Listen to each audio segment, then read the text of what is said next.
The best time to buy real estate is always today or yesterday. I'm starting where I'm starting and I set goals for myself for what I think I can accomplish. We know people who make a lot of money. We tend to think they are probably way ahead of me financially, but that may or may not be true. A lot of my clients who do very well in real estate, they actually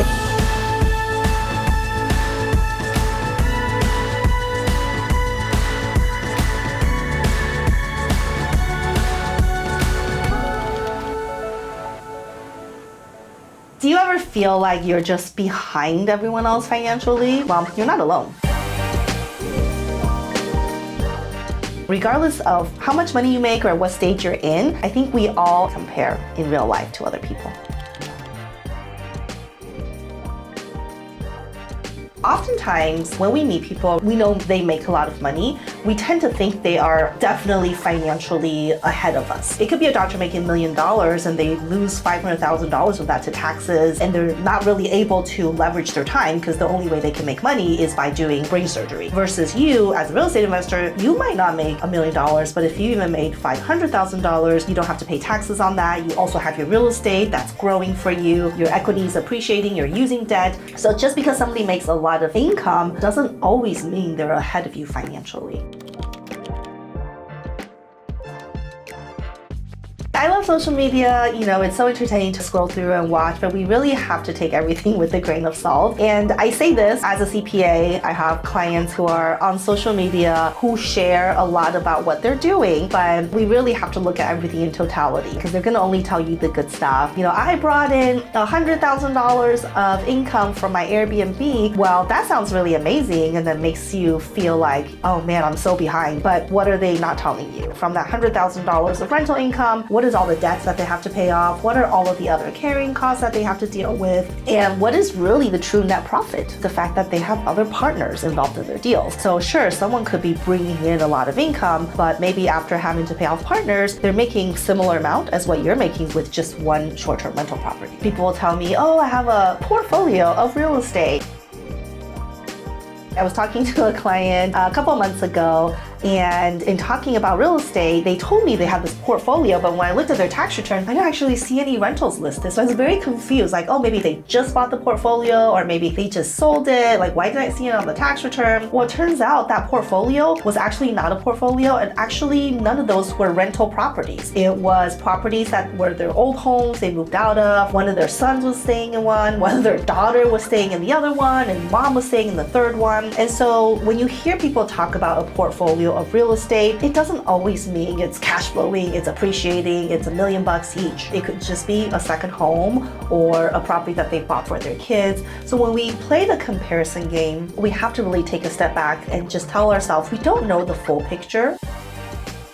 Also, I'm starting where I'm starting and I set goals for myself for what I think I can accomplish. If you are around people who actually are doing those great things, having large portfolios, then all we have to do is be able to mimic and learn from them. That will help us to accelerate our pathway to building wealth in real estate. So I was in Vegas recently with a handful of clients, and these are clients who are very well-to-do in real estate.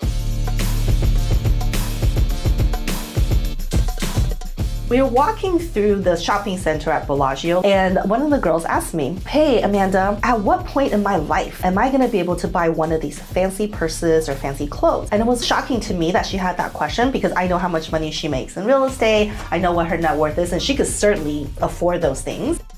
That's an example of someone where even though you have the money and equity, you don't let yourself splurge in those things. Maybe because it's not something that you think you can afford or just not something that you're used to. But the mind frame for her that was so interesting to me was she was comparing herself to other people.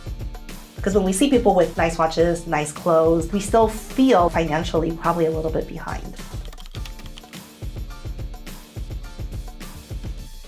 Building real estate takes time. I know that a lot of people will share stories like, oh, I bought a property in Tennessee for $400,000 and 2 years later it's worth $1.4 million. And those are amazing stories. And as a CPA, I can tell you, yes, that's true. It has happened. But if you missed that opportunity years ago to buy a property for $400,000, that doesn't mean you're way behind. We all have to start somewhere.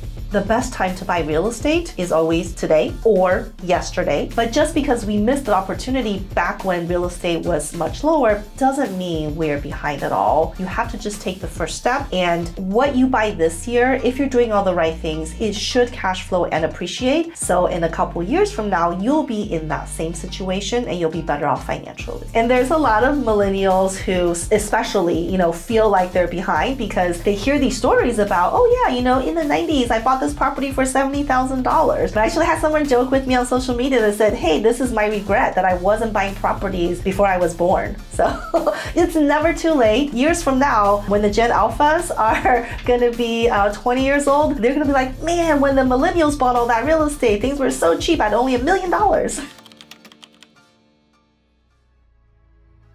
I love going to events, especially like multifamily events where the thing they say right after their name is like, hi, I'm Amanda, I own 40 doors. And then you're like, hey, I'm Jessica, I own 35 doors.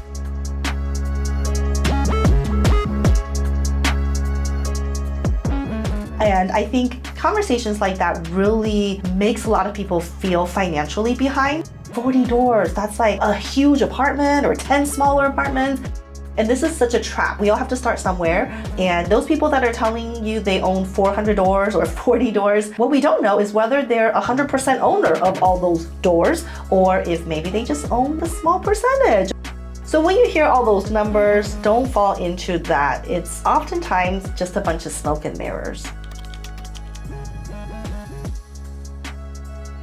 We all know in real estate there's good debt and bad debt. Good debt is when I'm leveraging other people's money, like the bank or investors, to work for me. Bad debt is when I'm borrowing money to use on something that is not growing for me.